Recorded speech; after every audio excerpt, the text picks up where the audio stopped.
কৃষ্ণ কিশোরের কি বিশ্বাস।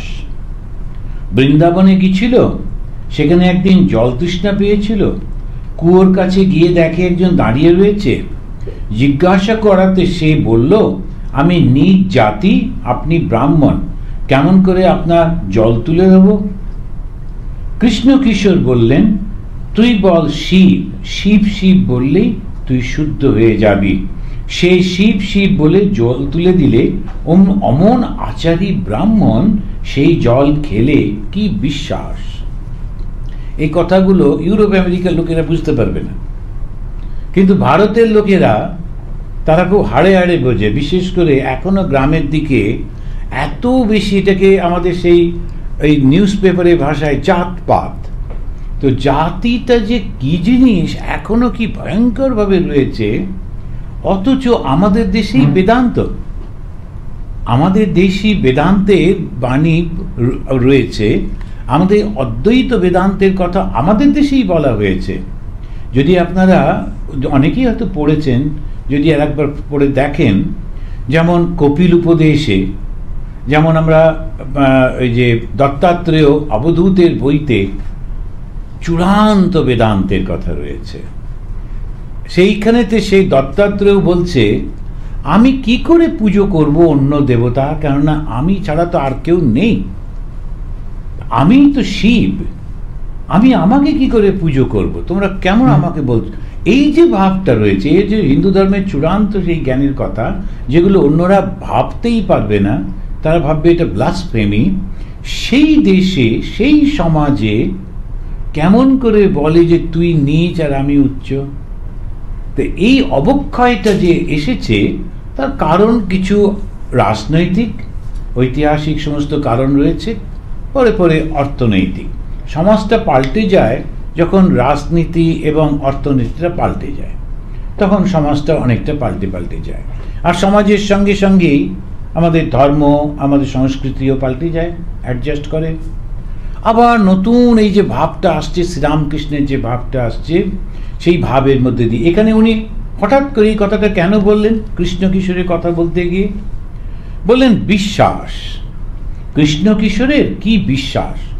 অমন আচারী ব্রাহ্মণ, সে একটা নিজ জাতির কাছে, নিজ জাতি মানে আমরাই ঠিক করে নিয়েছি যে লোকটা ঝাঁট দেবে ও হচ্ছে নিজ জাতি, যে জুতো টুতো বানাবে নিজ জাতি। এখন কথাটা হচ্ছে যে ওই কাজগুলো তো কাউকে না কাউকে করতে হয়, কিন্তু জাতি কেন ধরে নিলাম? কিছু লোক মাঝখানে তারা বলল, আমরা যেহেতু এই পুজো পাঠ করি, আমরা হচ্ছি সব থেকে উঁচু, আর তোমরা এরকম এরকম করে ঠিক করেছে। তো যাই হোক, এখানে ভগবান শ্রীরামকৃষ্ণ এই কথাটা বললেন এই কারণে, এটা বোঝাবার জন্যে। বিশ্বাস, কিসের বিশ্বাস? সবার মধ্যে সেই সত্যটা লুকিয়ে রয়েছে, প্রত্যেকের মধ্যে রয়েছেন সেই ঈশ্বর। সেই ঈশ্বর এই ভাগবতেই আমরা দেখছি যে ভাগবত যারা পাঠ করে তাদের মধ্যে অনেকেই আছেন এই জাতপাত নিয়ে ভীষণ একেবারে, আমরা হচ্ছি ব্রাহ্মণ, তোরা হচ্ছি নিজ জাতি, তোরা এটা করবি না, এটা এরকম করতে থাকে। কিন্তু ভাগবতের প্রথম দিকে একেবারে দ্বিতীয় অধ্যায় আমার যতদূর মনে পড়ে, সেখানে ভগবান নিজেই তিনি বলছেন যে ভগবান তার ইচ্ছা হলো আমি অনেক হব। এটা বেদান্তের উপনিষদ থেকে বলছে না, ভাগবত থেকে বলছে। ভাগবতে সেই ভগবান বলেন আমি অনেক হব। এই বাসনাটা হবার সঙ্গে সঙ্গে তিনি নিজেকে তিনটে ভাগে ভাগ করলেন, আদি দৈবিক, আদি ভৌতিক আর আধ্যাত্মিক। তিনটে ভাবই হলো ভগবানের। এখন আদি দৈবিক যেটা, সেটা তো সেই দৈব অবস্থায় রয়েছে। আদি ভৌতিক, এই যে পার্থিব যত কিছু দেখছি সব কিছু তিনি।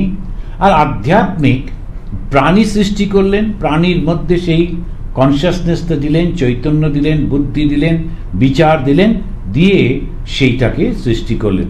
তো তিনটেই তো তিনি। এখন সেখানে জাতপাতি বা কোত্থেকে এলো, উচ্চ নিচ কোত্থেকে এলো? যদি তুমি ঠিক ঠিক ভাগবত পড়ছো বা ভক্ত তুমি যদি বিশ্বাস করছো, তো তখন তুমি কেমন করে বলো যে ও নিজ জাতি? হ্যাঁ, বলতে পারো অশিক্ষিত, সেটা একটা অন্য, বলতে পারো ওর কালচারটা একটু অন্যরকম, ঠিক আছে, কিন্তু তুমি নিজ জাতি বলতে পারো না।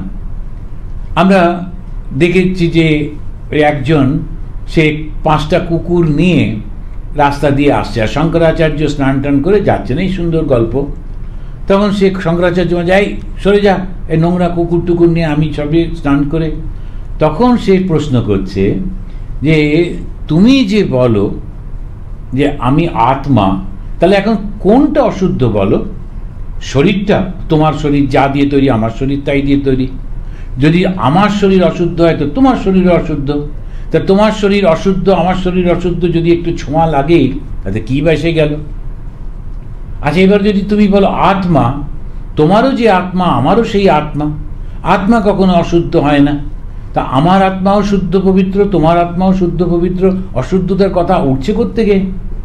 তা তুমি পণ্ডিত হয়ে কেন এরকম কথা বলছো? তখন উনি বুঝলেন, তো সাধারণ লোক নয়, স্তব করতে লাগলেন, প্রার্থনা করলেন, তখন স্বয়ং শিব দেখা দিলেন। আমরা এগুলো খুব সুন্দর করে বলি, লোকেরাও শোনে, হাততালি টালি দেয়, কিন্তু কিছুতেই বাড়িতে গিয়েই যে ব্রাহ্মণ পৈতেটা খুলে একটুখানি সে হামাম সাবান দিয়ে পৈতেটা ধুয়ে, হামাম তো আছে কিনা জানি না, অনেক ছোটবেলায় হামাম সাবান তো ইউজ করতাম, আচ্ছা সেই হামাম দিয়ে তারপরে পৈতেটা ভালো করে গলায় লাগে, এই তুই সরে যা, তুই কাছে আসবি না, অমুক করবি না, তমুক করবি না। এখন আমরা তাহলে কি করছি? আমরা যেটা ভগবান শেখাতে চাইছেন সেটা শিখতেই চাইছি না। আমরা কিন্তু আমাদের অহংকারটাকে সামনে রেখে দিচ্ছি। ছোট্ট এই ঘটনাটার মধ্যে দিয়ে কৃষ্ণ কিশোরকে তিনি প্রশংসা করছেন, কিন্তু তার মধ্যে দিয়ে এই শিক্ষাটা দিতে চাইছেন, আসলে বিভেদ বলে কিছু নেই, উচ্চ নীচ বলে কিছু নেই। তা কৃষ্ণ কিশোরের এই কথা বলে বলছেন একবার শিব বল, শিব বলার সঙ্গে সঙ্গেই তখন সব অপবিত্রতা চলে যাবে। সত্যি কি তাই যায় না? আমি তো কত লোক কত শিব শিব বলছে, অশুদ্ধতা কি যায় না। কৃষ্ণ কিশোরের চলে গেল কেন? কৃষ্ণ কিশোরের মনের মধ্যে কিন্তু ওই ভাবটা আছে, সবই তো শিব। ভগবান শ্রীরামকৃষ্ণ যখন তার সাধনার জীবন শুরু করছেন, আমরা সকলেই জানি, এমন প্রীতি ছিলেন, এমনকি ওই দক্ষিণেশ্বরের মন্দির, যে মন্দিরের পূজারী তাঁরই দাদা, ওরই দাদা কিন্তু ওই ভোগটা দিয়েছেন মা কালীকে, ওইটাও খেতেন না। কেন না? ওইটা যেহেতু মা কালী এবং ওই ভোগ রান্না করা হয়েছে ইত্যাদি ইত্যাদি, সব যারা করেছেন তারা নিজ জাতি, সুতরাং আমি খাবো না, ওইখান থেকে শুরু করছেন। এরপরে উনি ওই গঙ্গা জল দিয়ে সেই আতপ চাল সেদ্ধ করে গঙ্গার ধারে বসে খেতেন। এই ভগবান শ্রীরামকৃষ্ণ তপস্যা করতে করতে যখন এই অবস্থায় এসে পৌঁছলেন, তখন একদিন কলকাতার স্প্ল্যানেডে যখন যাচ্ছেন সেই গাড়ি করে, হঠাৎ করে উনি বললেন আমার জল তৃষ্ণা পেয়েছে। জল কি করে কি করা যায়? তখন ওই তো দোকানগুলো রয়েছে। এখন সেই দোকানের যারা সব লোক রান্না করত ওরা মুসলমান, আর যে গ্লাসে করে দিচ্ছে এগুলো কাঁচের গ্লাস।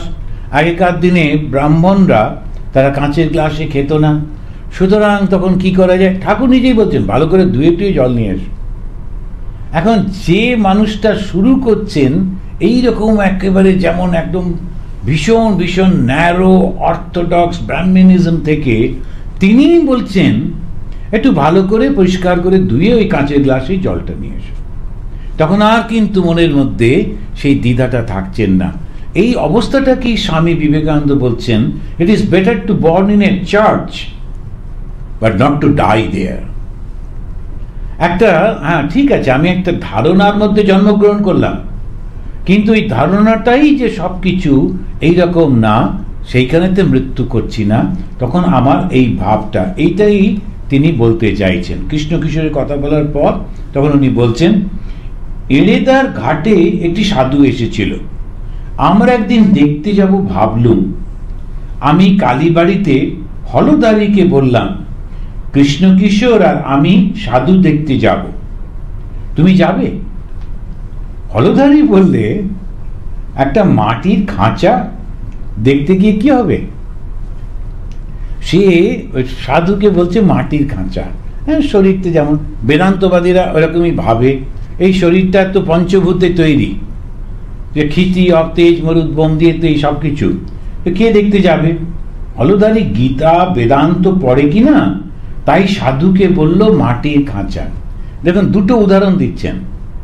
একটা উদাহরণ বললেন যে কৃষ্ণ কিশোরের কি বিশ্বাস, আর সেই বিশ্বাসের প্রসঙ্গটা করতে গিয়ে এলো আমাদের প্রত্যেকটা শাস্ত্র থেকে বলছে, যেমন আমরা যদি ভাগবতের মধ্যে থেকে এই কপিল উপদেশ পড়ি, কপিল তার মাকে বলছেন তোমরা একটা বড় গোলমাল করো, সেটা হচ্ছে আমি সর্বভূতে রয়েছি এটা না জেনে শুধু মন্দিরে মূর্তিতে পুজো করো, এটা ভীষণ ভুল হচ্ছে। এটা কিন্তু আমাদেরই ধর্ম শেখাচ্ছে। স্বামী বিবেকানন্দ, আজকেই বলছিলাম আমাদের যখন রবিবারের ওই যে টকে লেকচারে, যে স্বামীজি যখন ফিরে গেলেন ম্যাড্রাসে, সেখানেতে একটা কৃষ্ণ মন্দিরের সামনে দাঁড়িয়ে বলছেন তোমরা এই মন্দিরের মধ্যে শুধু কৃষ্ণকে পুজো করো, আর ওই যে জীবন্ত কৃষ্ণরা ওইখানে ওরা খেতে পাচ্ছে না, ওদের ঘর নেই, পরনে কাপড় নেই, ওদের সেবা করবে না। ওই মন্দিরের সামনে দাঁড়িয়ে হাজার হাজার লোককে তিনি এই কথাগুলো বলছেন। আর ওই রকম অর্থোডক্স ম্যাড্রাস তখনকার দিনে 1900 শতকের শুরুর দিকে এই কথাগুলো বলছেন। এটা হচ্ছে আধ্যাত্মিকতার উপলব্ধির পর যে কথাগুলো বলা হচ্ছে, এই তাদের কথা, এই কথাগুলো সত্যি। এরা সমাজকে কখনো ভয় পায় না। এখনো দেখছি শ্রীরামকৃষ্ণ খুব সুন্দর করে করে একটা করে উদাহরণ দিয়ে বলছেন, এই যে লোকটি সে কিন্তু কৃষ্ণ ওখানেতে হলধারী, সে ওখানে বসে বসে গীতা বেদান্ত পড়ত। এত শাস্ত্র পড়ার পর তার কি ধারণা হলো? ধারণা হলো এই শরীরটা হচ্ছে পঞ্চভূতে তৈরি, ঠিকই আছে। কিন্তু যখন ঠাকুর বললেন আমি সাধুকে দেখতে যাচ্ছি, তখনও ওই কথাটার মানেটা কৃষ্ণ কিশোর এই হলধারী বুঝতে পারল না। তখন সে বলছে হলধারী গীতা বেদান্ত পড়ে কিনা, তাই সাধুকে বলল মাটির কাঁচা। কৃষ্ণ কিশোরকে গিয়ে আমি ওই কথা বললাম।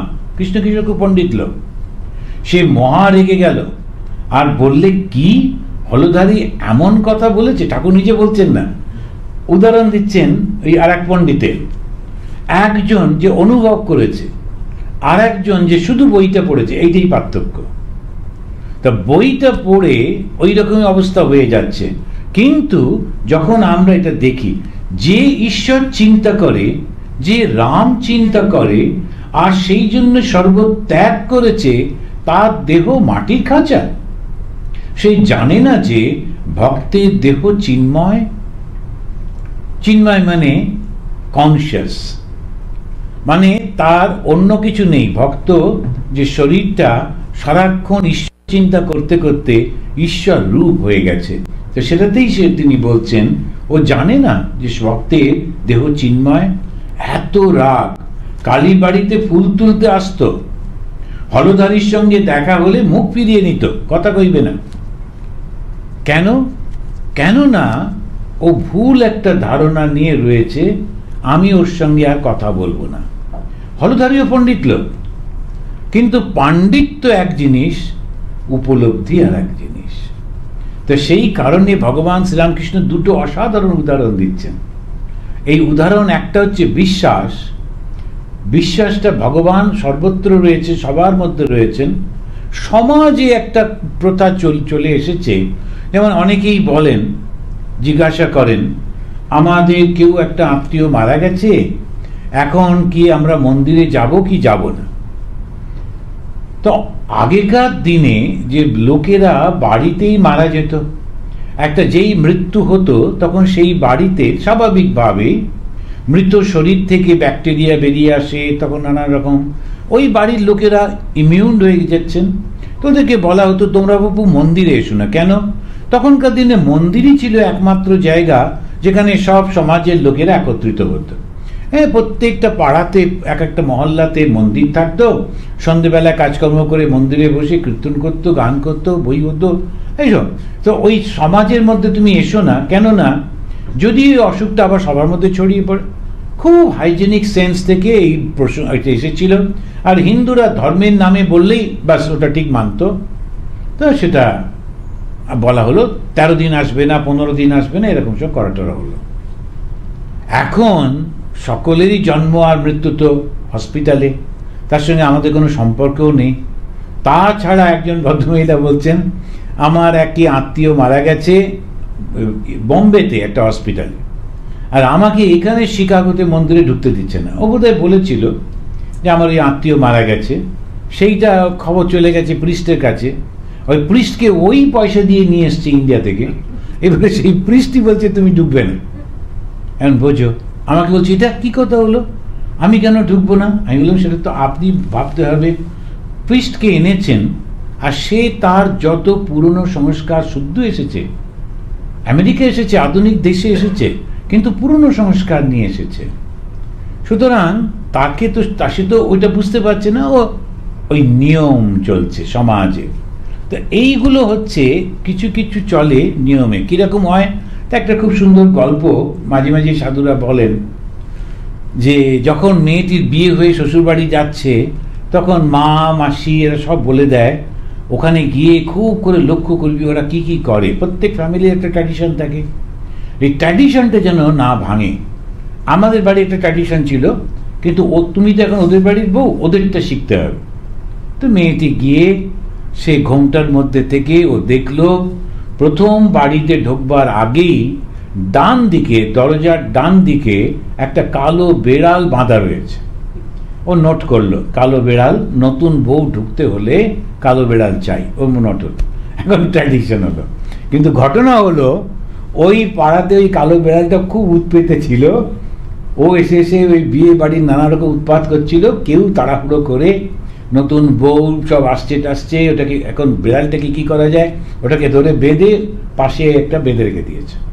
ওর সঙ্গে কোনো ট্র্যাডিশন ছিল না, কিন্তু এই বউটার মাথায় ঢুকলো। এইবারে সে যখন মা হলো, তারপরে তার ছেলের বিয়ে, এইবারে তার যখন বউ ঢুকছে আসছে, তখন ও বললো না বউ ঢুকতে পারবে না, কারণ কালো বেড়াল নেই। তখন পাড়া খুঁজে লোকজনকে জিজ্ঞেস করে একটা কোনো জায়গা থেকে কোনো ক্রমে একটা কালো বেড়াল জোগাড় করে সেটাকে গলায় দড়ি দিয়ে আবার বা দরজার ডান দিকে বেঁধে রাখা হলো, এবং তিনি খুব খুশি হয়ে দীর্ঘ শ্বাস ছেড়ে বললেন, যাক আমাদের ট্র্যাডিশন রক্ষা হলো। এখন এই হলো এক একটা বাড়ির ট্র্যাডিশন চললো। এর সঙ্গে ধর্মের কোনো সম্পর্ক নেই, কারোরই কোনো সম্পর্ক নেই, কেউ একটা রকমভাবে করতে থাকে। এখন এইটা সমস্তভাবে হয়। এখন হলধারীর সঙ্গে আমরা দেখছি কৃষ্ণ কিশোরের এই পার্থক্যটা হচ্ছে, হলধারী বইটা পড়েছে কিন্তু অর্থটা নেয়নি, আর এ কিন্তু নিজে রিয়ালাইজ করেছে, অর্থটা নিয়েছে। এবারে তিনি আসছেন ঠাকুরের কাছে। এইবারে সেই কৃষ্ণ কিশোর আমাকে বলেছিল বইতেটা ফেললে কেন?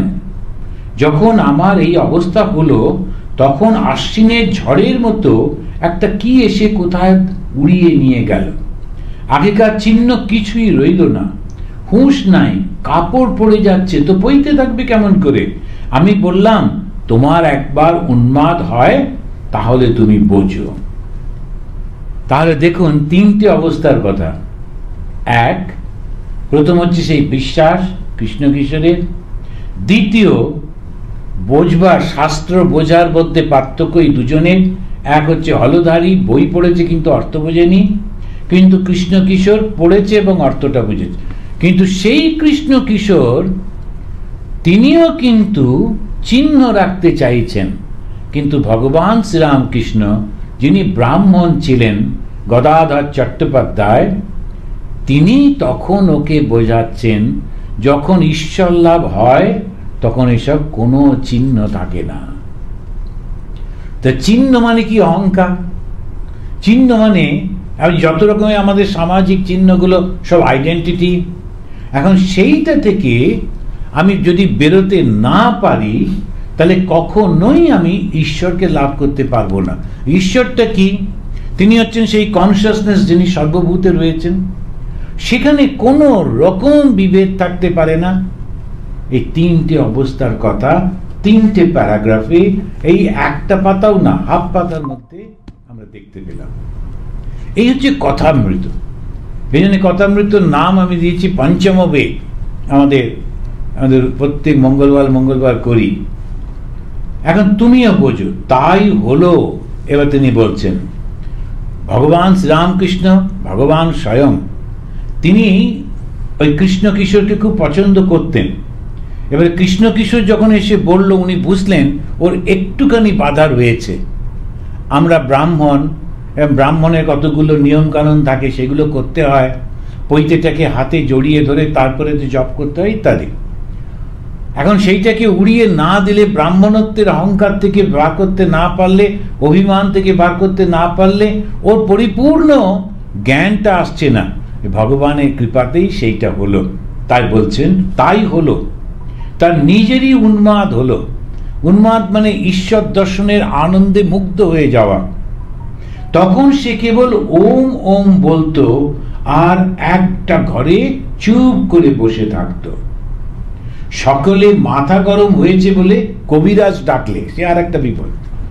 মাথা গরম হয়েছে বলে কবিরাজ ডেকেছে। নাটাগড়ে রাম কবিরাজ এলো।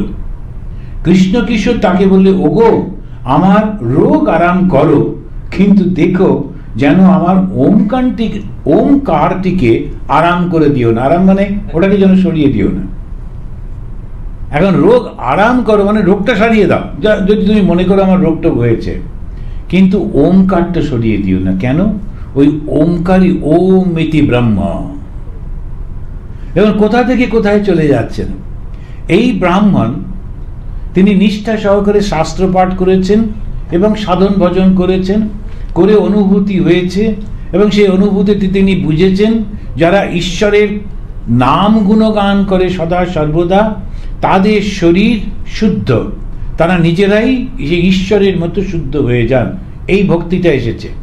কিন্তু সঙ্গে সঙ্গে ব্রাহ্মণত্বের বন্ধন থেকে ততটা মুক্ত হতে পারেননি। প্রভুর কৃপায়, শ্রীরামকৃষ্ণের কৃপায় সেটাও হলো। আর যখন হলো, তখন তিনি কি করছেন? সব কিছু থেকে আলাদা হয়ে গিয়ে শুধু ওমকারের মধ্যে মিলিত হয়ে যাচ্ছেন। আত্মা রামশ্চ মুনয়া, এখন সেই আত্মা রাম হয়ে গিয়েছেন। এই ওমকারটিতে তিনি লীন হয়ে যাচ্ছেন। এটা মজা করে বলছেন, আবার ওমকারটি আরাম করে দিও না। কিন্তু কেন ওমকার? আমাদের উপনিষদই বলছে ওম ইতি ব্রহ্ম। ব্রহ্মের তো ব্যাখ্যা করা চলে না, সর্বব্যাপী সেই ব্রহ্ম, সব চৈতন্য। তখন তাকে খুব কাছাকাছি নিয়ে গিয়ে বলা হচ্ছে ওমকার।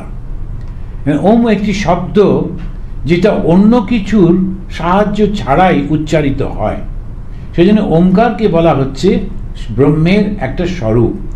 ব্রহ্ম তিনি নিজস্ব, কেউ তাকে সৃষ্টি করেনি, নিজেই সৃষ্টি হয়েছেন। তো সেটার জন্য ওমকারকে বলা হলো। জয় ভগবান শ্রীরামকৃষ্ণ দেব কি, জয় মহামাই কি, জয় স্বামীজি মহারাজ জি কি।